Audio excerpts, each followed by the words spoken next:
السلام علیکم ناظرین، سلامتی ہو آپ پر جہاں بھی آپ ہوں۔ آسام میں پولیس کے ذریعے مسلمانوں کا قتل اور لکھیم پور میں کسانوں کا قتل عام، دونوں واقعے ایک جیسے ہیں، کہانی ملتی جلتی ہے۔ آسام میں سرکار کے حکم پر پہلے 800 مسلمانوں کو بے گھر کیا گیا، ان کی زمین چھین لی گئی، کوئی متبادل زمین نہیں دی گئی۔ 2 دنوں کے بعد 23 ستمبر کو مسلمانوں نے اپنے حق کے لیے احتجاج کیا تو پولیس نے 0 پوائنٹ سے فائرنگ کر کے 2 بے گناہ لوگوں کو شہید کر دیا۔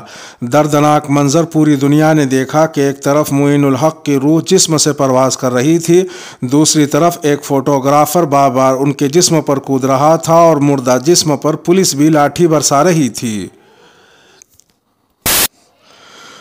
3 اکتوبر کو لکھیم پور میں کسان احتجاج کر کے لوٹ رہے تھے۔ پیچھے سے بی جے پی کے کابینہ وزیر اور وزیر داخلہ امت شاہ کے جونیئر ستیش مشرا کے اشارے پر بی جے پی کارکنان نے گاڑی چڑھا دی، کسانوں کو رون دیا، جس میں 4 کسانوں کی جائے حادثے پر موت ہو گئی، ایک صحافی بھی حادثے کا شکار ہو گیا۔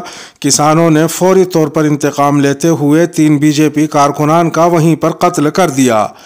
لکھیم پور حادثے کو mainstream media, digital platforms, اخبارات سب جگہ نمایاں طور پر جگہ ملی۔ ابھی تک میڈیا کی سرخیوں میں لکھیم پور ہی چھایا ہوا ہے۔ فوری طور پر سبھی اپوزیشن پارٹیوں کے لیڈروں نے ٹویٹ کرنا شروع کر دیا۔ کانگریس کی جنرل سیکریٹری پرینکا گاندھی نے خاموشی کے ساتھ راتوں رات لکھیم پور کا سفر شروع کر دیا۔ آدھی رات کو ہی وہ لکھنؤ پہنچ گئیں، وہاں سے لکھیم پور جاتے ہوئے پولیس نے ڈیٹین کر لیا۔ اکھلیش یادو نے بھی جانے کا اعلان کر دیا تھا، اس لیے پولیس نے رات میں ہی انہیں حراست میں لے لیا۔ وزیر اعلیٰ یوگی آدتیہ ناتھ نے معاملے کی نزاکت کو دیکھتے ہوئے فوری طور پر ڈیمیج کنٹرول کرنے کی کوشش کی۔ اپوزیشن کے سبھی لیڈروں کو جانے سے روک دیا گیا، صرف راکیش ٹکیت کو لکھیم پور جانے کی اجازت دی۔ راستے میں راکیش ٹکیت سے حکومت کے اعلیٰ افسران کی میٹنگ ہوئی۔ دوسرے دن یو پی کے A D G law and order Prashant Kumar نے جائے حادثے کا دورہ کیا، متاثرین کے اہل خانہ اور کسان لیڈروں سے ملاقات کی۔ سبھی متاثرین کے اہل خانہ کو 45 لاکھ روپے، ایک سرکاری نوکری اور زخمیوں کے اہل خانہ کو 10 لاکھ روپے دینے کا اعلان کیا۔ یہ بھی طے پایا کہ آشیش مشرا سمیت 15 لوگوں کے خلاف FIR درج کی جائے گی۔ اگلے 8 دنوں میں گرفتاری عمل میں آئے گی۔ اس دوران کسان اس معاملے پر احتجاج نہیں کریں گے۔ تیسرے دن راہل گاندھی نے بھی وہاں جانے کا اعلان کیا۔ جانے سے قبل کانگریس ہیڈ کوارٹر میں انہوں نے پریس کانفرنس کر کے صحافیوں سے خطاب کیا۔ اس کے بعد پنجاب کے وزیر اعلیٰ چرنجیت سنگھ چنی اور چھتیس گڑھ کے وزیر اعلیٰ بھوگیش سنگھ بگی کے ساتھ وہ لکھنؤ پہنچے۔ سیتاپور پہنچ کر پرینکا گاندھی سے ملاقات کی اور ساتھ جا کر شہید کسانوں کے اہل خانہ سے ملاقات کی۔ کانگریس کے دونوں وزرائے اعلیٰ نے اپنی حکومتوں کی جانب سے 50 لاکھ روپے دینے کا اعلان کیا۔ 7 اکتوبر کو سپریم کورٹ نے بھی از خود نوٹس لیتے ہوئے یو پی حکومت کی سرزنش کی اور 24 گھنٹے میں جواب طلب کر لیا۔ چندر شیکھر آزاد، اکھلیش یادو اور دوسرے اپوزیشن لیڈران بھی وہاں جا کر اہل خانہ سے اظہار یکجہتی کرتے رہے ہیں۔ جبکہ دوسری طرف آسام میں مسلمانوں کے قتل عام اور بے گھر کیے جانے کو آج 15 دن گزر چکے ہیں، لیکن ابھی تک ان پولیس اہلکاروں کے خلاف ایک FIR تک درج نہیں ہوئی ہے جنہوں نے فائرنگ کی تھی۔ سرکار نے ایک پیسہ بھی معاوضے کے نام پر نہیں دیا ہے۔ بے گھر کیے گئے لوگوں کو ابھی تک متبادل جگہ نہیں دی گئی ہے۔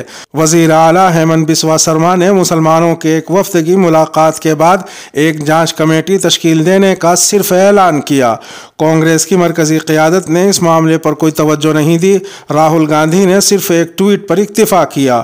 کانگریس ہیڈ کوارٹر میں ایک پریس کانفرنس ابھی تک اس موضوع پر نہیں ہوئی ہے۔ 2 دن قبل کانگریس نے اقلیتی امور کے چیئرمین عمران پرتاپ گڑھی کو بھیج کر معین الحق کے اہل خانہ کو 1 لاکھ روپے کا چیک دیا ہے۔ آل انڈیا یونائٹڈ ڈیموکریٹک فرنٹ کے سربراہ مولانا بدر الدین اجمل بھی بیمار ہونے کے سبب درنگ کے متاثرین سے ملنے نہیں پہنچ سکے۔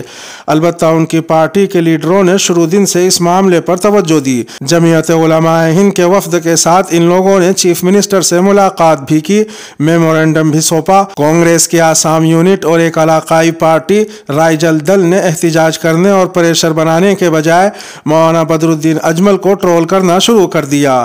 مین اسٹریم میڈیا نے اس خبر کو بالکل بھی جگہ نہیں دی۔ جب ہندی اور انگریزی کے سبھی چینلوں کا جائزہ لیا گیا کہ کس چینل نے اس خبر کو جگہ دی ہے اور کس نے نہیں، تو سامنے یہ آیا کہ آج تک نے صرف دستک کے پروگرام میں اسے دکھایا۔ A B P News, Zee News, Republic World, Times Now, India TV وی، نیوز نیشن کے کسی بھی پروگرام میں یہ خبر نہیں دکھائی گئی۔ این ڈی ٹی وی کے کچھ پروگرامز میں اس خبر کو جگہ ملی۔ رویش کمار نے پرائم ٹائم میں منیش گپتا اور معین الحق کے درمیان موازنہ کرتے ہوئے ایک پروگرام کیا۔ لکھیم پور کا حادثہ اور آسام میں مسلمانوں کا قتل عام، دونوں واقعے اور اس کے بعد کی تفصیلات آپ کے سامنے ہیں۔ ایک معاملے پر سبھی اپوزیشن رہنما بے قرار ہیں، لکھیم پور جانے کے لیے بے چین ہیں، متاثرین کے اہل خانہ کو انصاف دلانے کے لیے پوری طاقت جھونک رہے ہیں۔ سرکار دباؤ میں آ کر فیصلہ کر رہی ہے، ملزمان کی گرفتاری شروع ہو گئی ہے۔ بی جے پی کے وزیر کا بیٹا جو کلیدی ملزم ہے وہ بھی سلاخوں کے پیچھے ہے۔ سبھی طرح کی میڈیا میں کوریج دی جا رہی ہے۔ سپریم کورٹ نے خود نوٹس لیا ہے، جبکہ دوسرے معاملے میں ابھی تک مجرموں کے خلاف ایف آئی آر درج نہیں ہوئی ہے۔ سرکار پر ذرہ برابر کوئی دباؤ نہیں پڑا ہے، بلکہ آئندہ کچھ اور علاقوں سے مسلمانوں کو بے گھر کرنے کا آسام سرکار نے منصوبہ بنا رکھا ہے۔ متاثرین کے اہل خانہ کو کسی طرح کا کوئی معاوضہ نہیں ملا ہے اور نہ ہی مسلمانوں میں صف اول کے قائدین وہاں پہنچے ہیں اور نہ اپوزیشن پارٹیوں کے مرکزی رہنما وہاں گئے ہیں۔ آسام کے معاملے میں بھارت سے زیادہ بے چینی عرب مسلمانوں میں نظر آ رہی ہے۔ ٹویٹر پر عرب ایکٹیوسٹ لگاتار ٹرینڈ چلا رہے ہیں، الہند تقتل المسلمین۔ کویت کی پارلیمنٹ نے مذمتی قرارداد کو بھی پاس کر دیا ہے۔ او آئی سی نے بھی ٹویٹ کر کے مذمت کی ہے اور بھارت سرکار سے مسلمانوں کی مذہبی اور بنیادی آزادی کو یقینی بنانے کی درخواست کی ہے۔ لکھیم پور میں جو کسان مارے گئے ہیں وہ سبھی سکھ کمیونٹی سے تعلق رکھتے ہیں۔ دوسرے لفظوں میں یہ لکھیم پور کا معاملہ بھی ایک اقلیت کا ہے اور آسام کا معاملہ بھی ایک اقلیت کا ہے، لیکن دونوں واقعے پر حکومت، میڈیا، افسران، عدلیہ اور اپوزیشن کے طرز عمل اور رویے میں زمین و آسمان کا فرق ہے۔ ایک کمیونٹی کے ساتھ ہوئے ظلم پر درد اور کرب کا اظہار سامنے آ رہا ہے، دوسرے کے ساتھ ہوئے ظلم پر خاموشی طاری ہے۔ آخر ایسا کیوں؟ اس کے لیے ذمہ دار کون ہیں؟ مسلمان اتنے بے وقت کیسے ہو گئے؟ بی جے پی کی طرح کانگریس بھی کیوں مسلمانوں کے مسائل کو نظر انداز کر رہی ہے؟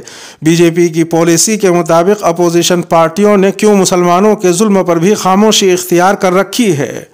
ان سوالوں پر غور کیجئے، دونوں واقعات اور اس کے بعد کے حالات کا جائزہ لیجئے، تنہائی میں سوچئے، خود اپنے ضمیر سے بھی سوال کیجئے، اس فرق کی وجہ سمجھئے اور اس کا جواب بھی ڈھونڈنے کی کوشش کیجئے۔ بشکریہ ملت ٹائمز۔ اس کے ساتھ ہی ویڈیو کا اختتام ہوا۔ اپنے میزبان راہی حجازی کو دیجئے اجازت۔ سلامتی ہو آپ پر جہاں بھی آپ ہوں۔